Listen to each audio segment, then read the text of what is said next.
Good morning, good afternoon, and good evening, everybody. Thank you for tuning in to another Supatease video. And Shadowlands Season 4 is underway. There was a significant amount of changes made to PvP balance, and in today's video, I wanted to cover my thoughts and rankings on the healers in the aftermath of all of those changes. I'm going to be talking about their strengths and weaknesses and what compositions can work with them despite their weaknesses, or what is going to amplify their strengths, so that by the end of this video, you're going to have a good idea of what healer is going to be best suited for you to play or to play with to have the most success.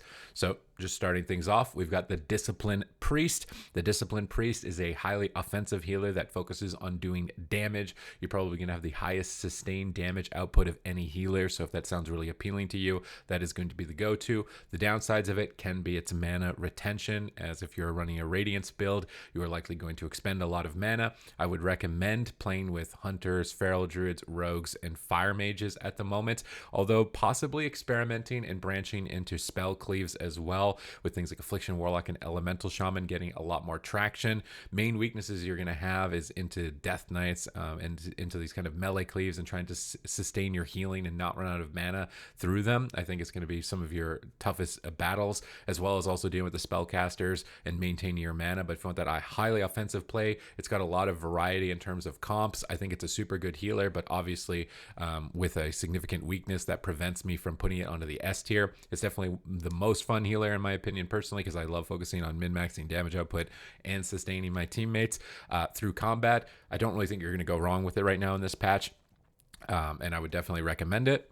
Holy Paladin, similar type of deal. As opposed to sustain overall damage, you're going to have kind of burst moments where you're dumping in Judgments and Hammer of Wrath. So like picking your moments and trying to min-max those when you have them is going to be super important. But you're a very burst-based healer, which means you've got to be really good at timing your big recoveries, and immediately afterwards, you're going to struggle to pick your team up. That's going to be the drawback. And with damage shifting more into the sustain field, I think that Paladin will likely struggle with this because of its downsides in its up times in terms of its burst healing. You're going to have a tough time. So if you don't want to be a healer that's like very pick your moment, burst recovery, the advantages of that is that if you're new to healing and you're playing Holy Paladin, when you got your cooldowns up, your team's probably staying alive. So if you're just trying to jump in for the first time or an LFG and trying to just make sure you can survive the first couple minutes of a game, Paladin is probably going to be the best healer to be able to get you through that span. But as games extend, other teams will find those openings and take advantage of them, which is why I think that a lot of the top level players consider Holy Paladin to not be super competitive.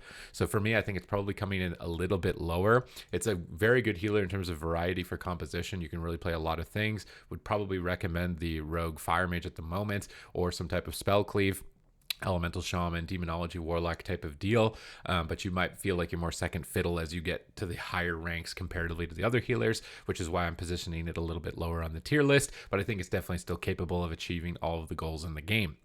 Holy Priest, this is the healer that received the most significant amount of nerfs, arguably justifiable considering its representation from the previous season, and I do feel like we're starting to notice the nerfs finally impacting Holy Priest, whether or not be the nerfs in tandem with Fire Mage and Subtlety Rogue and even Outlaw Rogue that we have seen, but the drop-off in strength, you're able to kind of win a game rather than a Holy Priest just extending and perpetuating the matches indefinitely, which has brought them down, I think, from the S tier. You're still likely aiming towards playing Rogue Mage Priest and Jungle Cleave. I think Jungle Cleave may be the best composition in the game at the moment for competitive play. So if you're looking to have like an S tier viable composition with this healer, you're definitely still going to have it. You're going to have it, but I think that it comes down a peg from the S tier where it has like no discernible weakness, which is why it was like, I think like 40% representation last season. It's still a good healer in terms of flexibility as well. So you can play with Spell Cleave, Rogue Mage, you can play double melee DPS. Probably your weakest suit is double melee DPS overall. Maybe stick to the Rogue Mage and the Spell Cleaves because you provide a stun to your team and cross crowd control through Chastise, which is the main advantage over that of the Discipline Priest. So probably pretty comparable, really tough to draw them side by side, but I do think that now Holy Priest is mortal. It can bleed, and honestly they've put the healers all in a place where they kind of have their own little competitive sphere, a niche, which is awesome. That's ultimately what you'd want for almost all the specs in the game. game where you've got this powerful niche where you feel unique and wanted and desired in that role, so you can find those teammates and partners on those classes that amplify that niche, and then everybody is competitive. So honestly, I think that it's done really well, moving with the changes for it now into the final season of Shadowlands. Mistweaver Monk, this is a healer that's got the highest sustained throughput in the game, has received some buffs. Unfortunately, its offensive kit is completely lacking, so if you want to play a healer that's like about getting in there, getting aggressive, and assisting your team for the win, it's going to be very minimal impact in that regard. You're much more just sit in the back and chill, kind of like Mercy from Overwatch. Just keep your soothing mists going, keep your team topped, stay in the back, avoid conflict at all costs, is kind of the main successful playstyle that I've seen for this specialization. Because it doesn't bring any offense, the other healers are just going to offer you a little bit more. But if the meta does eventually evolve, and it could be shifting into kind of a sustained wizard cleave damage meta, Mistweaver will be phenomenal at that because it can heal through dots like no other healer. So it has possibilities to be the best healer. Maybe I should have put a tier for that, like high potential, high risk, like for the ranged, honestly. But because it brings no offensive capabilities, I think it's better than Paladin. Am I going to end up putting it on A? It feels a little bit weird to be putting it on the same tier. Maybe I almost want to like drop Paladin down, like here maybe is more fair.